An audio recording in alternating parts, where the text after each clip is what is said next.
যে লাইলাতুন নিসফু মিনাশ শাবান, শাবান মাসের মধ্য রজনী আল্লাহ পাকের রহমত। একদল অতিরিক্ত বাড়াবাড়ি, একটা অতিরিক্ত ছাড়াছাড়ি, বাড়াবাড়ি আর ছাড়াছাড়ি। একটা অতিরিক্ত বাড়াবাড়ি, সে একদম শবে বরাতকে মনে হয় লাইলাতুল কদরের উপরে নিয়ে যাচ্ছে আর কি। লাইলাতুন নিসফু মিনাশ শাবানকে কোনো কোনো ক্ষেত্রে বাড়াবাড়ি পন্থীরা একদম লাইলাতুল কদরের উপরে নিয়ে চলে যাচ্ছে। আর ছাড়াছাড়ি যারা, তারা বলছে এই রাত্রে কোনো কিছুই করা যাবে না। দুইটাই চরমপন্থী, বুঝতে পারছেন না মনে হয় কথা। একদল এটাকে নিয়ে এত বেশি বাড়াবাড়ি করছে যে এটাকে একদম লাইলাতুল কদরের উপরে নিয়ে চলে যাচ্ছে। আরেক দল দেখা যাচ্ছে এটাকে এমনভাবে পরিত্যাগ করছে না, এই দিয়ে কিছুই করা যাবে না, একদম কোনো ফজিলতি নাই। এখন আসলে মধ্যমপন্থা কি, মাঝখানে আমরা কি করব তাও জানার দরকার আছে কি নাই? অনেক হাদিসের অনেক আলোচনা, প্রায় 40-50 পৃষ্ঠার বই, সব আলোচনা তো মাহফিলে করা সম্ভব না। আমি সারমর্মটুকু বলি। সারমর্ম কি? হাদিসের শবে বরাত নামে কোনো শব্দ নাই, এক নম্বর কথা। কি নাই ভাই? শবে বরাত নামে কোনো শব্দ নেই। আছে লাইলাতুন নিসফু মিনাশ শাবান, শাবান মাসের মধ্য রজনী। শাবান মাসের মধ্য রজনী। শাবান মাস কি? উত্তর, নবী সাল্লাল্লাহু আলাইহি ওয়াসাল্লাম রমজান মাসের পর যে মাসে রোজা রাখতে বেশি গুরুত্ব দিয়েছেন তার নাম শাবান। আমার সাথে বলেন, শাবান মাস কি? নবী সাল্লাল্লাহু আলাইহি ওয়াসাল্লাম রমজানের পরে যে মাসে রোজা রাখতে খুব বেশি গুরুত্ব দিয়েছেন তার নাম শাবান।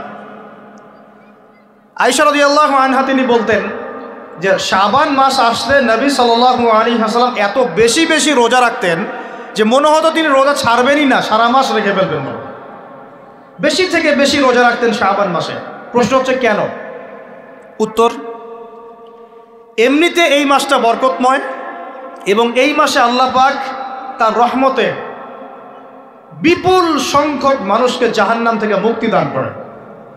সুবহানাল্লাহ। নবী সাল্লাল্লাহু আলাইহি ওয়াসাল্লাম এই মাসকে তাজিম করতেন। এই মাসের সম্মানার্থে, এই মাসে আল্লাহর রহমত বরকতের স্বার্থে নবী করিম সাল্লাল্লাহু আলাইহি ওয়াসাল্লাম এই মাসে বেশি বেশি রোজা রেখেছেন। সুন্নত কি শিখলাম? শাবান মাসে বেশি বেশি রোজা রাখা সুন্নত। একটা কি পেলাম ভাই? শাবান মাসে বেশি বেশি রোজা রাখা সুন্নত। আপনি যদি মুকিম হন, শরীর সুস্থ থাকে, মুসাফির না, আপনার সুস্থতা আছে, সব ঠিক আছে, আপনি চেষ্টা করবেন এই মাসে বেশি বেশি রোজা রাখার। পারা যাবে ইনশাল্লাহ। এটা নবীর সুন্নত হবে। আরেকটা হাদিস মাথায় নিয়ে নেন, আজকে সারা ওয়াজ ভুলে গেলে এই ওয়াজটা বলেন না। কি হাদিস? নবীজি বলছেন, তোমাদের সামনে, হে আমার সাহাবীরা, তোমাদের সামনে এমন একটা যুগ আসছে, ওই যুগে আমার সুন্নতকে ধরে রাখাটা হাতের মধ্যে আগুন ধরে রাখার মতো হবে। আমি অনেক দিন এই লেকচারে এই হাদিসটা বলেছি। তোমাদের সামনে এমন একটা কঠিন যুগ আসছে, জামানা সবরিন, সবরের যুগ, কঠিন যুগ। ওই যুগে ঈমান ধরে রাখা, মানে আমার সুন্নতের উপর থাকা, হাতে আগুন ধরে রাখার মতো হবে। ওই যুগে যদি তোমরা আমার একটা সুন্নতকে জীবিত করতে পারো, সমাজে একটা সুন্নত মরে গেছে, ওটাকে আবার জীবিত করতে পারো, তাহলে 50 জন শহীদ সাহাবীর নেকি পাবে। হাদিসটা বুঝলেন? শুধু নেকি না, আপনি 50 জন শহীদ সাহাবীর নেকি পাবেন যখন চলমান সমাজে একটা সুন্নত মিটে গেছে, নাই, মানুষ আমল করছে না, কিন্তু আপনি সেটাকে জীবিত করলেন। পারা যাবে ইনশাল্লাহ। একটা দেখাচ্ছি, যেমন সাহাবীদের যুগে মানুষ মসজিদে ঢুকলে কি করতো জানেন? আগে 2 রাকাত নামাজ পড়তো। কি করতো? মসজিদে ঢুকেই, ওযু অবস্থায় মসজিদে ঢুকেই তারা বসতেন না। আগে 2 রাকাত নামাজ পড়তেন, দুখুলুল মসজিদ বা তাহিয়াতুল মসজিদ, তারপরে বসতেন। আর নবীজি বলেছেন কিয়ামতের আগে আগে এই দুখুলুল মসজিদ, তাহিয়াতুল মসজিদ, এই নামাজটা উঠে যাবে। উঠে যাচ্ছে না আস্তে আস্তে। মসজিদে ঢুকলে মানুষ ধাপ করে বসে পড়ে, তাই না? মানুষ ভুলেই গেছে এটা সুন্নত। এখন আপনি যদি এই সুন্নতটাকে আবার জীবিত করতে পারেন, ইনশাল্লাহ 50 জন শহীদ সাহাবীর নেকি পাবেন। সমাজে এখন দাড়ি শেভ করা ফ্যাশন হয়ে গেছে, বুঝছে না? অনেকে শেভ না করলে চাকরি দেয় না। শেভ না করলে কি হয় না? চাকরি পাওয়া যায় না। স্কুলে তো না, কলেজে গিয়ে পড়তে গেলে ক্লাস করতে দেয় না। দাঁড়িয়ে আছে, যাও শেভ করে আসো, তাই বলে। এখন সমাজ চলছে উল্টা। এখন যদি আপনি নবীর সুন্নতকে আবার জীবিত করতে পারেন, 50 জন শহীদ সাহাবীর নেকি পাবেন ইনশাআল্লাহ। রাতে ঘুমানোর সময় একটা সুন্নত আছে, 33 বার সুবহানাল্লাহ, 33 বার আলহামদুলিল্লাহ, 34 বার কি আল্লাহু আকবার। বহু মানুষই পড়ে না। আপনি যদি পড়তে পারেন ইনশাআল্লাহ আল্লাহ পাক আপনাকে রেখে দিন। সমাজে বহু মানুষ চুল একদম এখন মেসি রোনাল্ডো কাট, তাই না? মেসি কাট আর রোনাল্ডো কাট। আর আমি সিলেট অঞ্চলে দেখে আসছি একদম লন্ডন কাট, দুই পাশ ছিলে মাঝখানে চুল, লন্ডন থেকে শিখে আসছি।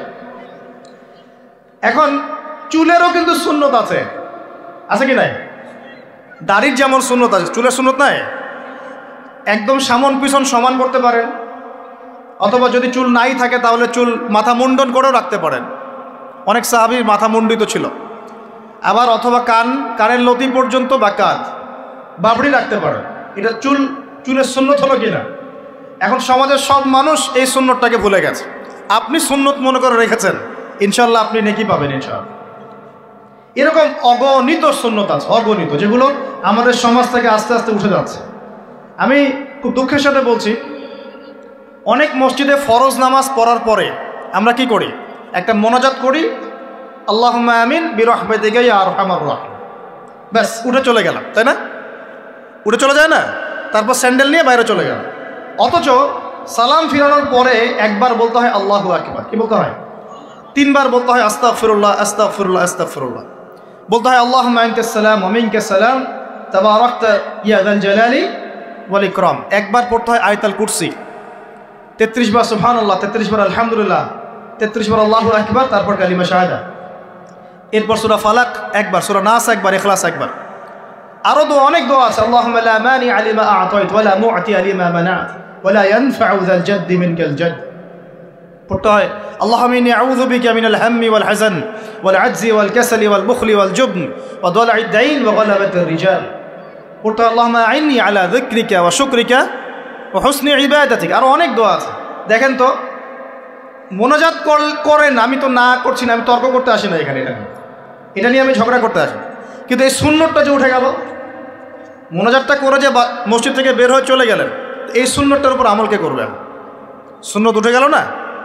আপনি যদি বসে এখন সুন্নতটা প্রতিষ্ঠা করেন, 50 জন শহীদ সাহাবীর নেকি পাবেন ইনশাআল্লাহ। এগুলো তো গেল আমলিয়াত। সমাজ চলছে সুদের উপরে, আপনি যদি হালাল অর্থনীতি প্রবর্তন করতে পারেন তাহলে কত নেকি পাবেন? সমাজ চলছে জেনায়, আপনি এখন পর্দা প্রতিষ্ঠা করলেন, তাহলে কত নেকি পাবেন? সমাজে চলছে দুর্নীতি, আপনি এখন আমানতদারিতা ইনসাফ প্রতিষ্ঠা করলেন, কত নেকি পাবেন? সমাজে চলছে শয়তানি, সব শয়তানি, কি চলছে? শয়তানি।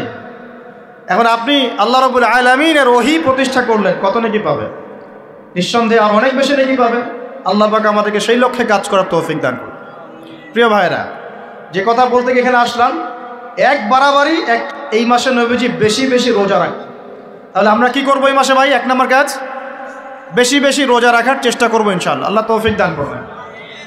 এবার আরেকটা পয়েন্ট বলি, সামনে রমাদান মাস। রমজান মাস আসলে আমরা মাশাআল্লাহ পরিপূর্ণ মুসলিম হওয়ার চেষ্টা করি, কিন্তু সারা বছর এটা ধরে রাখতে পারি না। রমজান মাসে যে নামাজ পড়ে না সেও মসজিদে যায়। দেখা যায় যে জুমার নামাজও পড়ে না, ও তারাবির নামাজ পড়তে যায়, যায় কি না? ওই দিন গিয়ে বলে এসি দেন, ইমাম সাহেব এসি অন করেন, তাই না? সারা বছর তো আসে নাই। ওই দিন গিয়ে ইমাম সাহেব এসি বন্ধ কেন? এই মুয়াজ্জিন সাহেব ফ্যান দেন। তখন ওখানে গিয়ে মানে কি বলবো, হ্যাঁ মাতব্বরি ঘরে আর কি। যাক, তারপরেও যে মসজিদে আসছে, আমরা দোয়া করি আল্লাহ হেদায়েত দান করুন। আমরা তো কাউকে পিছনে ফিরাই দিব না, দিব? এখন রমজান মাস আসলে আমরা মাশাআল্লাহ রোজা রাখি, মানুষকে ইফতার করাই, দান সদকা করি, আমরা যাকাত দেই, তারাবি পড়ি, কোরআন তেলাওয়াত করি, আমরা মাশাআল্লাহ অনেক আমল করি। এই আমলগুলো কি একবারে ধাপাস করে ধরে ফেলা সম্ভব না? একটা আস্তে আস্তে ট্রেনিং প্রসেস লাগে। একটা ফ্যান চালু করলে ফ্যানটা কি শুরুতেই ধাপাস করে ঘুরতে শুরু করবে, নাকি আস্তে স্লোলি সে মোমেন্টাম ধরবে? কোনটা? আস্তে আস্তে সে গতি পাবে না, ধীরে ধীরে গতি পাবে। ঠিক শাবান মাসে এত বেশি রোজা রাখা, ইবাদত করার অর্থ কি? যাতে রমজান মাসে আপনি পরিপূর্ণ ইবাদত করতে পারেন। বুঝতে পারছেন কথা? রমজানে গিয়ে তো শুরুতেই সব ইবাদত ধরে ফেলা সম্ভব হবে না। মনে করেন আগামীকাল পহেলা রমজান, আজকে থেকে আপনি সব ইবাদত একসাথে করতে পারবেন? তখন গিয়ে আপনি বেগ পেতে হবে। কিন্তু একটা মাস আগে থেকে যদি ট্রেনিং নেন, ইনশাআল্লাহ রমজান মাসে ইজি হয়ে যাবে। এটা একটা কারণ নবী সাল্লাল্লাহু আলাইহি ওয়াসাল্লাম শাবান মাসে বেশি বেশি রোজা রাখতেন, আমল করতেন। আল্লাহ পাক আমাদের সবাইকে শাবান মাসে বেশি বেশি আমল করার তৌফিক দান করুন। যাতে রমজান মাসে গিয়ে আমরা সুবিধা পাই, রমজান মাসের হকটা আদায় করতে পারি। এবার এই মাসে নবী সাল্লাল্লাহু আলাইহি ওয়াসাল্লাম কি বলেছেন একটা হাদিস থেকে আগে বুঝি। এই হাদিসটা সহ অনেক হাদিসে এই একই রকম কথা এসেছে এবং এই হাদিসটা বিশুদ্ধ। এটাকে অস্বীকার করলে হাদিস অস্বীকারী হয়ে যাবে। বাড়াবাড়ি গ্রুপ, ছাড়াছাড়ি গ্রুপ, উভয়ের জন্যই নসিহত। নবী সাল্লাল্লাহু আলাইহি ওয়াসাল্লাম বলেছেন, ইন্নাল্লাহ তাআলা, নিশ্চয় আল্লাহ রাব্বুল আলামিন, লা ইয়াত্তালিউ ফি লাইলাতিন নিসফি মিন শাবান, শাবান মাসের মধ্য রজনীতে আল্লাহ রাব্বুল আলামিন তার রহমতের দৃষ্টি প্রশস্ত করেন। সুবহানাল্লাহ। আল্লাহ পাক শবে বরাত মানে আমরা যেটা বুঝি প্রচলিত অর্থে, লাইলাতুন নিসফি মিন শাবান, শাবান মাসের মধ্য রজনী, যে 15 শাবানের এই যে রজনী, এই রাতে আল্লাহ রাব্বুল আলামিন তার সৃষ্টির দিকে তার রহমতের দৃষ্টিটা প্রশস্ত করে দেখেন, প্রশস্ত করেন। এবং ওয়াগফিরু লিজামিই খালকিহি, আল্লাহ পাক তার সমস্ত সৃষ্টিকে মাফ করে দেন। আল্লাহ পাক কি করেন? তার সমস্ত সৃষ্টিকে কি করেন? মাফ করে দেন। কথাটা ভালো করে বোঝেন। আল্লাহ পাক তার সমস্ত সৃষ্টিকে মাফ করে দেন, ইল্লা, তাদেরকে ব্যতীত। এক, ইল্লা লিমুশরিকিন, এক নাম্বার যে ব্যক্তি মুশরিক, যে শিরক করে আল্লাহর সাথে, যে আল্লাহর সাথে শিরক করে। আর দুই, মুশাহিনিন, যে ব্যক্তি অন্তরে মানুষের সাথে বিদ্বেষ পোষণ করে, হিংসা বিদ্বেষ মনে আছে এরকম ব্যক্তি, এবং মনের মধ্যে শিরক আছে, শিরকি আকীদা, মুশরিক, এই দুই শ্রেণীর মানুষ ছাড়া আল্লাহ পাক সমস্ত মানুষকে মাফ করবেন। তাহলে এই রাতের ফজিলত প্রমাণ হলো কিনা? রাতের ফজিলতটা প্রমাণ হলো কিনা? আচ্ছা, এখন এর ব্যাকআপ আরও অনেকগুলো হাদিস আছে। ওই সবগুলো হাদিসকে একত্রিত করলে এমনই কনক্লুশন আসে। এছাড়াও আরও কিছু দুর্বল হাদিস আছে, এগুলো দুর্বল, সনদগতভাবে অন্যান্যভাবে দুর্বল। ওখানে আরও কিছু পয়েন্ট পাওয়া যায় যে আর কাকে কাকে আল্লাহ পাক মাফ করেন না। সবাইকে তো মাফ করেন, আর কাকে কাকে করেন না। এই হাদিসে দুটো পেয়েছি, এটা একদম অকাট্য। এটা হলো মুশরিক, আল্লাহ পাক মাফ করেন না। দুই, যে অন্তরে হিংসা বিদ্বেষ পোষণ করে, হিংসা বিদ্বেষ আছে, এদেরকে আল্লাহ মাফ করেন না।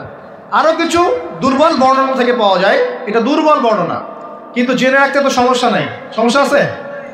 আর পাপ তো পাপি, দুর্বল হাদিসে আসুক আর কঠিন হাদিসে আসুক, পাপ তো পাপি নাকি? পাপ ছাড়তে কোনো সমস্যা আছে? তো তৃতীয় এক শ্রেণীর নাম পাওয়া যায়, যারা হচ্ছে আত্মহননকারী, নিজেরা নিজেদেরকে আত্মহত্যা করেছে, এদেরকে আল্লাহ মাফ করেন। আত্মহনন বোঝেন কিনা? আত্মহত্যা যারা করে, আত্মহনন, এটা একটা শ্রেণী পাওয়া যায়। 4 নম্বর একটা পাওয়া যায় আত্মীয়তার সম্পর্ক ছিন্নকারী, আত্মীয়তার সম্পর্ক ছিন্নকারী। 5 নম্বর একটা পাওয়া যায়, সেটা হলো মাদক দ্রব্য সেবনকারী। মাদক দ্রব্য সেবনকারী, যুবকরা খুব ভালো করে শোনো এগুলো। মাদক দ্রব্য সেবনকারী আল্লাহ সবাইকে মাফ করেন, মাফ করছেন না। আরেকটা পাওয়া যায়, সেটা হলো যারা জেনার পাপে লিপ্ত আছে। কিসের পাপে ভাই? জেনার পাপ। এরকম আর কিছু ব্যাকআপ পাওয়া যায়, কিন্তু এগুলোর বর্ণনা দুর্বল। বর্ণনা কি? দুর্বল, কিন্তু পাপ তো পাপই নাকি? এই পাপগুলো তো পাপ, এই পাপগুলো করলে কি আল্লাহ খুশি হন? অকাট্য সহি থেকে পাওয়া যায় এই দুইটা, মুশরিক এবং মুশাহিন, যারা শিরক করে, অন্তরে বিদ্বেষ পোষণ করে, আল্লাহ পাক এদেরকে মাফ করেন। এখন আগে জানি শিরক থেকে কিভাবে বাঁচবো, শিরক কি এবং কেন, তারপরে জানবো হিংসা বিদ্বেষ, তারপরে আমরা যাব এই রাত্রে আমরা কি করতে পারি। মনে রাখবেন, আমল করতে হবে 3টা বিষয় খেয়াল রেখে। কয়টা বিষয় ভাই? আমল করতে হবে 3টা বিষয় খেয়াল রেখে। এক, আমল করতে হবে একমাত্র আল্লাহ পাকের সন্তুষ্টির জন্য। 1 নম্বর কি বলেন? এক, আল্লাহর সন্তুষ্টির জন্য, কারো সন্তুষ্টির জন্য না, কারো জন্য না, শুধু কার জন্য? দলিল হচ্ছে ইন্নাস সালাতি ওয়া নুসুকি ওয়া মাহইয়ায়া ওয়া মামাতি লিল্লাহি রাব্বিল আলামিন ফাসাল্লি লিরাব্বিকা ওয়ানহার। 2, আমল হতে হবে একমাত্র নবী সাল্লাল্লাহু আলাইহি ওয়াসাল্লামের সুন্নত মোতাবেক। কার সুন্নত মোতাবেক? নবী এবং সাহাবীদের সুন্নতের সাথে মেলে না, সেই আমল করা যাবে না। নবী এবং সাহাবীদের সুন্নতের সাথে মেলে না, সেই আমল করা যাবে না। 3 নাম, আমলটা যত সুন্দরী মনে হোক, আমলটা যত সুন্দরী মনে হোক আর যত মানুষই করুক, যত মজাদার মনে হোক না কেন, নবী করেন নাই, সাহাবীদের থেকে প্রমাণ নাই, আমল করব না। করলে বেদাত হয়ে যাবে। কি হবে? বেদাত হয়ে যাবে। আর 3 নাম্বার হচ্ছে, আমলগুলো করার আগে অবশ্যই আপনার রিজিকটাকে হালাল করতে হবে। কি করতে হবে ভাই? ব্যাস এই তিনটা শর্ত পূরণ করে আমল করলে ইনশাআল্লাহ তাআলা আমরা জান্নাতে যাব ইনশাআল্লাহ। আমরা আশাবাদী আল্লাহ পাক আমাদেরকে জান্নাত দিবেন ইনশাআল্লাহ। আল্লাহ পাক এক রাতে রহম করে সমস্ত মাখলুক সৃষ্টিকে মাফ করে দিচ্ছেন, শুধু শিরক এবং হিংসার বিদ্বেষ পোষণকারীকে মাফ করছেন না। বুঝতে হবে এই পাপ দুটো কত কঠিন। এবার আসেন প্রথমে একটু শিরক নিয়ে কথা বলি, তারপরে মুশাহিন নিয়ে কথা বলি। ধৈর্য ধরবেন তো নাকি? দেরি হচ্ছে? সবর করেন। এখন প্রথমে জানি শিরক কি এবং কেন। শিরক হচ্ছে এমন একটা পাপ, যেই পাপ আমল নামায় থাকলে পরে বিনা তওবায় যদি সেই ব্যক্তি মারা যায় আল্লাহ পাক তাকে মাফ করবেন না। ভালো করে শোনেন, শিরক এমন একটা পাপ, যে পাপ যদি আমল নামায় থেকে যায়, বিনা তওবায় সে মারা যায়, শিরকের পাপ নিয়ে আল্লাহর সামনে দাঁড়ায়, আল্লাহ তাকে মাফ করবেন না। দলিল সূরা নিসা, আল্লাহ পাক বলছেন ইন্নাল্লাহা লা ইয়াগফিরু আন ইউশরাকা বিহি ওয়া ইয়াগফিরু মা দুনা যালিকা লিমান ইয়াশা। আল্লাহ পাক তার সাথে শিরকের গুনাহ মাফ করবেন না, এছাড়া যে কোনো গুনাহ যাকে ইচ্ছা মাফ করবেন। বুঝাচ্ছি, মনে করেন একজন ব্যক্তি জেনা করেছে, কথার কথা নাউজুবিল্লাহ, একজন ব্যক্তি জেনা করেছে বা মিথ্যা কথা বলেছে বা ধরেন মদ খেয়েছে ইত্যাদি। এখন সে তওবা করলে তো মাফ পেতই, তওবা করলে মাফ হতো না? তওবা করলে মাফ তো পেতই। মনে করেন তওবা না করেই মারা গেছে, আল্লাহ পাক চাইলে কিয়ামতের মাঠে এই পাপও বিনা তওবাতেই মাফ করতে পারে। কথা বুঝতে পারছেন? বুঝতে পারছেন না মনে হয়। মনে করেন একজন ব্যক্তি মদ খেয়েছে, জেনা করেছে ইত্যাদি, সে তওবা করার ফুরসত পায় নাই, বিনা তওবায় মারা গেছে। আল্লাহ পাক চাইলে কিয়ামতের মাঠে তওবা না করা সত্ত্বেও আল্লাহ পাক তাকে মাফ করতে পারে। কিন্তু একজন ব্যক্তি শিরকের পাপ করেছে, তওবা না করে মারা গেছে, আল্লাহ পাক কিয়ামতের মাঠে শিরকের পাপ মাফ করবে। আমি কি বুঝতে পারছি? অন্য পাপের কারণে আল্লাহ রাব্বুল আলামিন শাস্তি দিয়ে হোক, কোনো একটা ভাবে হোক, নবীর সুপারিশের মাধ্যমে হোক, তাকে জাহান্নামে গেলেও সেখান থেকে বের করে জান্নাতে দিবেন ইনশাআল্লাহ। কিন্তু শিরকের পাপ যার আমলনামায় থাকবে তার উপর জান্নাতকে হারাম করে দেওয়া হয়েছে। বলেন নাউজুবিল্লাহ। সূরা মাইদায় দলিল আছে, শিরকের পাপ যার আমলনামায় আছে তার জন্য জান্নাতকে হারাম করে দেওয়া হয়েছে। শিরক মানে অংশীদার সাব্যস্ত করা, আল্লাহ পাকের সাথে কাউকে সমকক্ষ করা। শিরক কত প্রকার হয়? উত্তর 3 প্রকার। কয় প্রকার ভাই? বিশ্বাসে শিরক হয়, মানে আকীদায় শিরক হয়। আমলে শিরক হয়, মানে কাজে শিরক হয়। কথা বা লিসানে শিরক হয়। মনে থাকবে? 1 নাম্বার কিসে শিরক হয়? বলেন আমার সাথে। বিশ্বাসে শিরক হয়, আকীদায় শিরক হয়। 2 নাম্বার আমলে শিরক হয়, কাজে শিরক হয়। 3 নাম্বার কথায় শিরক হয়। কয়েকটা এক্সাম্পল দিয়ে বুঝতে পারবেন। একজন ব্যক্তি মনে করেন বিশ্বাস করে যে আল্লাহ বলতে কেউ নাই, কি হবে এটা? বলেন শিরক। একজন ব্যক্তি মনে করেন বিশ্বাস করে যে আল্লাহ আছে, আরো ইলাহ আছে, তাহলে কি হবে? কেউ যদি বিশ্বাস করে আল্লাহর সন্তান আছে, কি হবে? কেউ যদি বিশ্বাস করে মহাবিশ্ব আল্লাহ সৃষ্টি করে নাই, বিগ ব্যাং থেকে সৃষ্টি হয়েছে, কি হবে? কেউ যদি বিশ্বাস করে আল্লাহ মানুষকে সৃষ্টি করে নাই, মানুষ বানর থেকে হয়েছে, কি হবে? আচ্ছা, বিশ্বাসগত শিরক। কেউ যদি মনে করে আল্লাহ ছাড়া অমুকে আমার সন্তান দিতে পারে, কি হবে? কেউ যদি বিশ্বাস করে যে আল্লাহকে পাওয়ার জন্যে আমাকে মাধ্যম ওসিলা পূজা করতে হবে, তাহলে কি হবে? কেউ যদি চন্দ্র, সূর্য, গ্রহ, নক্ষত্র, গাছপালা, মূর্তি এসবে পূজা করে, কি হবে? এগুলো বিশ্বাসগত শিরক। কেমন শিরক ভাই? বিশ্বাসগত শিরক। 2 নাম্বার আসেন আমলগত, কাজগত শিরক। কেমন? মনে করেন সেজদা করতে হয় কার জন্যে? কেউ যদি এখন কবরে গিয়ে সেজদা করে, কি হবে? আল্লাহর জন্য সেজদা করতে হয় না কবরে সেজদা করতে হয়? সেজদা কার জন্যে? আচ্ছা, তাহলে শিরক হবে। কুরবানি কার জন্য করতে হয়? কেউ যদি এখন মনে করেন জিনকে সন্তুষ্ট করার জন্য কুরবানি করে দিল, কি হবে? এখনকার যুগে কিন্তু বহু মানুষ জিনের উপাসনা করে। এখনকার যুগে বহু মানুষ জিনের উপাসনা করে। আর জিন বলে একটা জাতি আছে, আমাদের সাথে চলাফেরা করে, আমরা দেখতে পারি না। আমরা কি সব দেখতে পারি? আমরা কি সব জানি? আমরা তো আমাদের আত্মাকেই দেখতে পারি না। এত ঘুমাই গেছেন, আত্মা চলে গেছে, দেখতে পারছেন? আর আমরা কি জানি? আমরা কতটুকু জানি আগামীকাল কি হবে আপনার সাথে? বলেন দেখি, কেউ জানে? আমাদের জ্ঞান কত ক্ষুদ্র, বুঝতে পারলাম। আগামীকাল কি হবে তাই জানি না, আমার আত্মাকেও চোখে দেখি না। আর আমি যদি দাবি করি এখন আমি সব জানতাম, তাহলে কি হবে? অতএব জিন জাতি আমাদের মধ্যেই আছে কি নাই?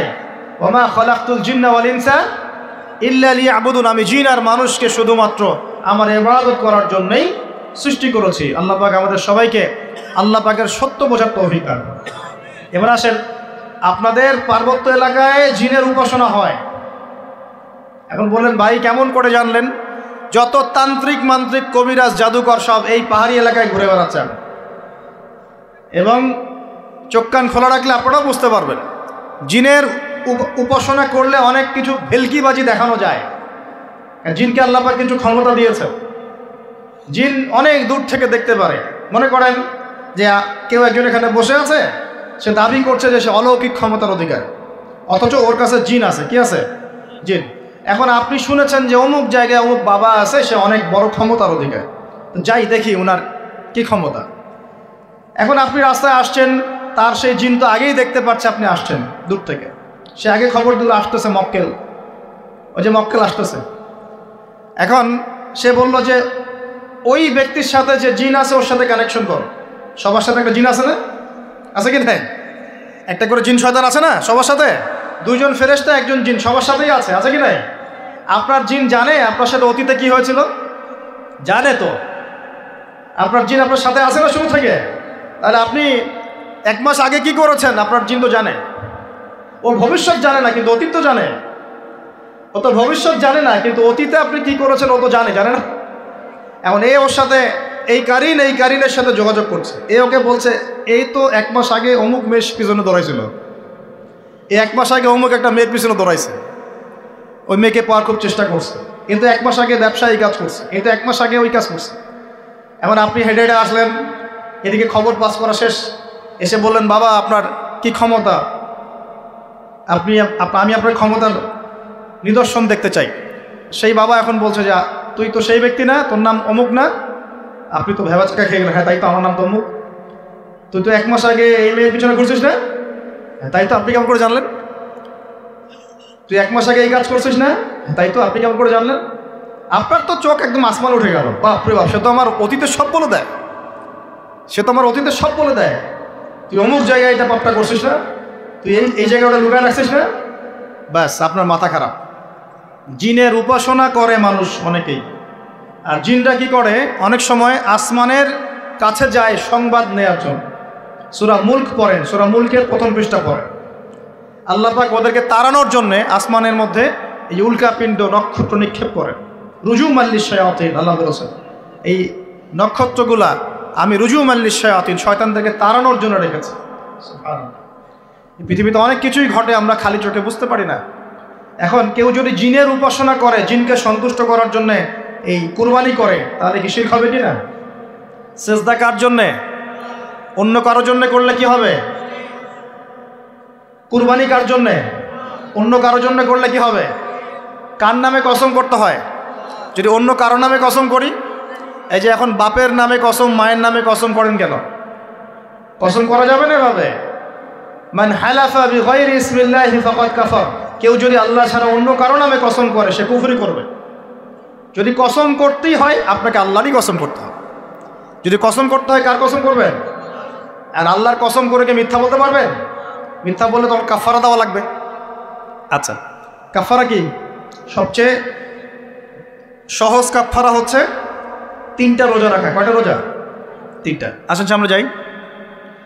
এখন কসম করবো আল্লাহর জন্যে, দোয়া করেন কার কাছে? দোয়া কার জন্যে? এখন যদি অন্য কারোর কাছে দোয়া করা শুরু করি, সন্তানকে দিবে, অন্য কারোর কাছে চাওয়া শুরু করি। মনে করেন আপনার রোগ ব্যাধি দেওয়ার ভালো করার মালিককে। যদি এখন আপনি একটা আংটি পরে মনে করেন এই আংটি আপনার রোগ ভালো করবে, কি হবে? শিরক হবে কি না? এরকম অগণিত কাজের শিরক আমরা করছি। আল্লাহ পাক আমাদের শিরক থেকে বাঁচান। আর ভবিষ্যতের মালিককে, সময়ের মালিককে, ভবিষ্যৎ কে জানে? রাস্তায় টিয়া পাখি দেখে ভাগ্য পরীক্ষা করছে, ও কি ভবিষ্যৎ বলতে পারবে? যদি ওখানে গিয়ে হাত দেখান শিরক হবে না? রাশিফল দেখা যায়, রাশিফল কি? রাশিফল আজকে তোমার দিনটা কেমন যাবে, কালকে তোমার দিনটা কেমন যাবে, আছে না? তো এগুলো বিশ্বাস করলে কি হবে? এবং পদে পদে শিরকে নিমজ্জিত আছে। এগুলো তো গেল আমলগত শিরক, আরও অনেক শিরক আছে। আমাদের কথার মধ্যেও শিরক হয়। কিসের মধ্যে?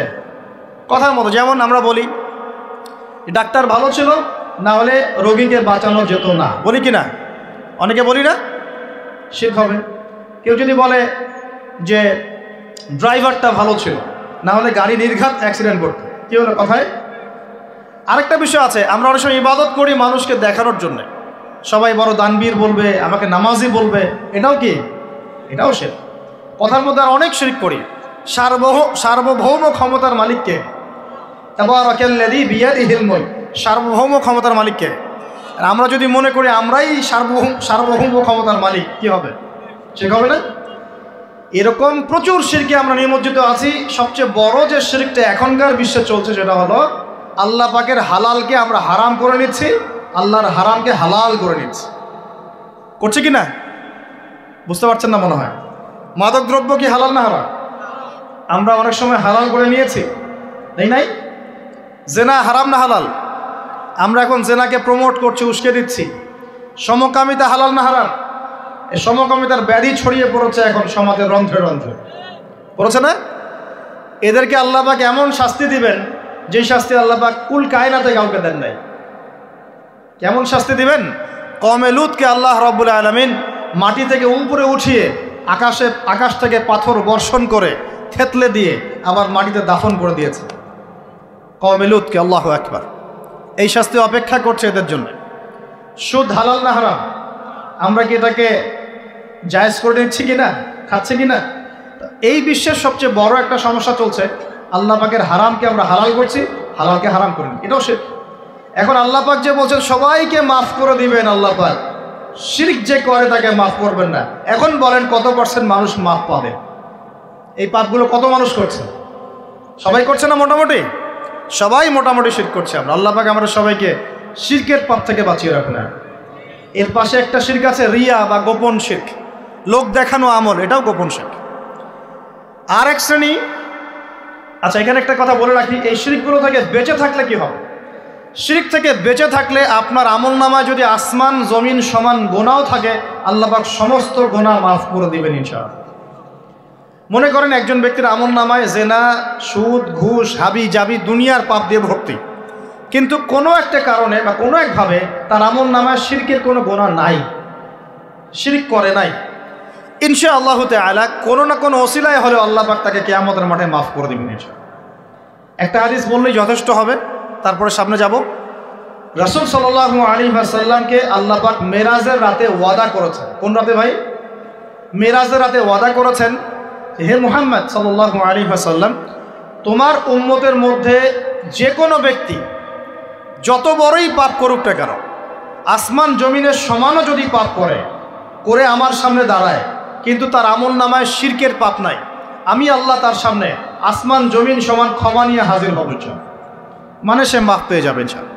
অতএব শিরক মুক্ত আমল করতে পারলে ইনশাআল্লাহ এই নিসফু মিনা শাবান, লাইলাতুন নিসফি মিনা শাবান, এই শবে বরাত যেটা আপনারা বলছেন, এই রাতে আল্লাহ পাকের ক্ষমা আমরা পেয়ে যাব ইনশাআল্লাহ।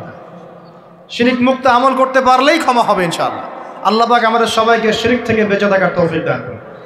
এই শিরক সম্পর্কে বিস্তারিত জানার জন্য শিরক কি ও কেন, কিতাব ও তাওহীদ, তারপরে কোরআন সুন্নাহর আলোকে ইসলামী আকীদা, এই বইগুলো পড়াশোনা করেন, ইনশাআল্লাহ জানতে পারবেন। আর এক শ্রেণী মানুষকে আল্লাহ পাক মাফ করবেন না। এরা কারা? মুশাহিন। মুশাহিন মানে কি? যারা একে অপরের সাথে হিংসা বিদ্বেষ পোষণ করে।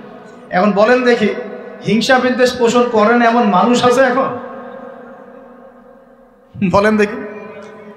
রাজনৈতিক অঙ্গনে একজন আরেকজনের সাথে হিংসা করছে কিনা? সামাজিক নেতৃত্ব নিয়ে একজন আরেকজনের সাথে হিংসা করছে কিনা? পরিবারের মধ্যেও একজন আরেকজনের সাথে হিংসা করছে কিনা? ভাই একজন আরেকজনের সাথে হিংসা করছে কিনা? আলেম একজন আরেকজনের সাথে হিংসা করছে কিনা? করছে না? বক্তা একজন আরেকজনের সাথে হিংসা করে কিনা? ধর্ম থেকে শুরু করে বিশ্ব রাজনীতি পর্যন্ত হিংসার দাবান হলে এখন পুরো বিশ্বের মানুষ জ্বলে পুরো শেষ হয়ে যাচ্ছে, হচ্ছে না? মহিলা হিংসা করে কিনা? সতীনে হিংসা করে কিনা? সতীন বোঝেন কিনা? বিয়েই তো করেন নাই, সতীন বুঝবেন কি? সতীন কি জিনিস? দুই বউ, এক বউ আরেকবার কি হয়?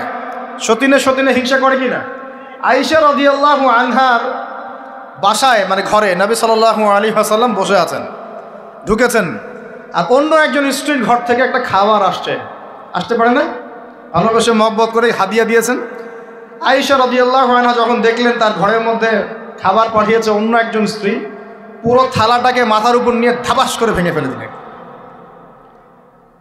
তো রাসূলুল্লাহ সাল্লাল্লাহু আলাইহি ওয়াসাল্লাম মুচকি মুচকি হাসছেন, আর উপস্থিত হয়তো আরও দু একজন ছিলেন, তাদেরকে বলছেন তোমাদের মা রাগ করেছে। তিনি নিজেই হাতে সেগুলো তুললেন, সব ভাঙাচুরা পিসগুলো নিজে তুললেন, তুলে রেখে দিয়ে ভালো থালা বাটিগুলো হাদিয়া পাঠালেন ওই স্ত্রীর ঘরে যে ঘর থেকে খাবার এসেছে। এইভাবে ডিল করতে হয় আর কি। রাসূল সাল্লাল্লাহু আলাইহি ওয়াসাল্লাম তখন রাগ হন নাই, কেন এই কাজ করলাম, কেন এই কাজ করলাম। আরেকদিন আয়েশা রাদিয়াল্লাহু আনহা একটা কথা বলে ফেলেছেন। নবী সাল্লাল্লাহু আলাইহি ওয়াসাল্লাম তার কোন এক স্ত্রীর কাছ থেকে এসেছেন। আয়েশা রাদিয়াল্লাহু আনহা বলছেন, আপনি তার সাথে আপনি তার কথা কিভাবে স্মরণ করেন? সে তো একটু খাটো, এরকম একটা কথা বলেছেন, সে তো একটু খাটো, একটু বেটে। আয়েশা রাদিয়াল্লাহু আনহাকে আমাদের নবীজি বলছেন, শোনো, তুমি এমন একটা কথা বলেছ, আমাদের সবার জন্য হেদায়েত আছে, তুমি এমন একটা কথা বলেছ, এই কথাটা যদি সমুদ্রের সাথে মিশিয়ে দেওয়া হয় পুরো সমুদ্রের পানি দূষিত হয়ে যাবে, বলি নাউযুবিল্লাহ। এই যে এতটুকু কথা, যে সে তো একটু খাটো ইয়া রাসূলুল্লাহ, এই যে এতটুকু কথা, খালি এই যে অত কালো, অত অমুক, অত তমুক, অত গরিব, অত কৃষক, অত ছোট লোক, অত এই যে রিক্সাওয়ালা, অত আমরা কথা বলি না এগুলো, আমাদের এগুলো কথা আছে না সমাজে। এগুলো বলার সাথে সাথেই এটা এমন পাপ হয়ে যায়, সাগরের মধ্যে এই পাপ মিশিয়ে দিলে সাগরের পানি নষ্ট হয়ে যাবে, নাউযুবিল্লাহ। এরকম হিংসা বিদ্বেষ মনে থাকলে তাজকিয়া পাওয়া যায় না। তাজকিয়া মানে আত্মশুদ্ধি। তো এখানে এটা স্বভাব সুলভ, মানুষের মধ্যে এসে যায়, আসে কি না, আসে না? এই সবে লাইলাতুন নিসফু মিনা শাবানের হাদিসগুলোর মধ্যে একটা হাদিসে আসছে, সনদের কথা আমি বলছি না, আমি প্রসঙ্গটা বলছি, যে আয়েশা রাদিয়াল্লাহু আনহা বলছেন, আমি ঘুম থেকে উঠে দেখি রাসূল সাল্লাল্লাহু আলাইহি ওয়াসাল্লাম নামাজ পড়ছেন। কি পড়ছেন? নামাজ, তার ঘরে নামাজ পড়ছেন। নামাজে এত লম্বা সেজদা করছেন যে আমার কাছে মনে হলো নবী মনে হয় ইন্তেকাল করেছেন, নাউযুবিল্লাহ। তারপরে আমি তাকে তার বুড়ো আঙ্গুল ধরে নাড়া দিলাম। নবী সাল্লাল্লাহু আলাইহি ওয়াসাল্লাম তাড়াতাড়ি নামাজ শেষ করলেন, শেষ করে বললেন, আজকের রাত এমন একটা রাত, এই রাতে আল্লাহ রাব্বুল আলামিন তার অসংখ্য বান্দাকে মাফ করে দেন। এরপর তিনি আবার ঘুমিয়ে গেলেন, আয়েশা রাদিয়াল্লাহু আনহা। এবার উঠে বলছেন, আমি দেখলাম যে নবী সাল্লাল্লাহু আলাইহি ওয়াসাল্লাম আমার ঘরে নাই, আমার ঘরে নাই। তখন তিনি বলছেন, আমার মনের মধ্যে তখন ওই মানে ফিলিংস আসলো যেটা মেয়েদের মধ্যে স্বভাব সুলভ চলে আসে। আমি মনে করলাম যে রাসূলুল্লাহ সাল্লাল্লাহু আলাইহি ওয়াসাল্লাম কি অন্য কোনো স্ত্রীর ঘরে চলে গেলেন আমাকে ছেড়ে। তখন আমি চাদর মুড়ি দিয়ে তাকে পিছু নেওয়া শুরু করলাম। পিছে পিছে গিয়ে দেখলাম রাসূল সাল্লাল্লাহু আলাইহি ওয়াসাল্লাম ওই জান্নাতুল বাকি বলি না আমরা, বাকিয়ে গারকাত, মদিনায় মসজিদ নববীর পাশে কবরস্থান আছে না, ওই কবরস্থানে নবী সাল্লাল্লাহু আলাইহি ওয়াসাল্লাম দাঁড়িয়ে মাইয়েতের জন্য দোয়া করছেন। সুবহানাল্লাহ। আয়েশা রাদিয়াল্লাহু আনহা গিয়ে দাঁড়ালেন, নবীজি বললেন, তুমি কি মনে করছো আমি তোমার সাথে প্রতারণা করছি, আমি তোমার হক নষ্ট করব? বরং আজকের রাতে আল্লাহ রাব্বুল আলামিন অগণিত মানুষকে মাফ করে দেন, বলে সুবহানাল্লাহ। এই হাদিসগুলো এসেছে শবে বরাত প্রসঙ্গে। এখানেও দেখেন আয়েশা রাদিয়াল্লাহু আনহা কিন্তু একটু জেলাসি ফিল করেছেন যে আমার ঘর থেকে আবার অন্য স্ত্রী ঘরে চলে গেল কিনা। এগুলো স্বভাব সুলভ, এগুলো আসতে পারে, এগুলো মানুষের মধ্যে কি আসতে পারে, কিন্তু বিদ্বেষ পোষণ করে একে অপরের ক্ষতি করে দেওয়া, এই কাজগুলো যারা করবে আল্লাহ পাক এই রাতে ওদেরকে মাফ করবেন না। এখন আমাদের জন্য আগে নসিহত দুইটা, এই রাত্রের ফজিলত পেতে হলে নসিহত আগে দুইটা। এক, আমাদের আকীদা আমলে কোনো শিরক থাকা যাবে না, বলি আমিন। আল্লাহ কবুল করুন। আমাদের আকীদা এবং আমলে কোনো প্রকার শিরক রাখা যাবে না। দুই, আমরা মনের মধ্যে কোনো ভাইয়ের প্রতি হিংসা বিদ্বেষ রাখবো না। রাখবো ইনশাল্লাহ? না রাখবো না? আমরা কোনো ভাইয়ের প্রতি হিংসা বিদ্বেষ পোষণ করবো না ইনশাল্লাহ। একটা হাদিস বললেই আপনি বুঝে ফেলবেন, তারপর আমি সামনে যাচ্ছি, এরপরে আমি আস্তে আস্তে ফিনিশিং দেবো ইনশাল্লাহ। আল্লাহর রাসূল বলেছেন সাল্লাল্লাহু আলাইহি ওয়াসাল্লাম, তিনি বলেছেন যে তোমরা ততক্ষণ পর্যন্ত জান্নাতে যেতে পারবে না, ভালো করে শোনেন, তোমরা ততক্ষণ পর্যন্ত জান্নাতে যেতে পারবে না যতক্ষণ তোমরা প্রকৃত মুমিন না হচ্ছ, প্রকৃত মুমিন না হচ্ছ। আর তোমরা ততক্ষণ পর্যন্ত প্রকৃত মুমিন হতে পারবে না যতক্ষণ পর্যন্ত না পরস্পরকে ভালো না বাসছ, পরস্পরকে ভালো না বাসছো। এই ভালোবাসা আবার বয়ফ্রেন্ড গার্লফ্রেন্ড ভালোবাসা না, দিনই ক্ষেত্রে ভালোবাসা। আর আমি কি তোমাদেরকে জানিয়ে দেব কি করলে তোমরা পরস্পরকে ভালোবাসতে পারবে? সাহাবীরা বলছেন অবশ্যই বলুন ইয়া রাসূলুল্লাহ।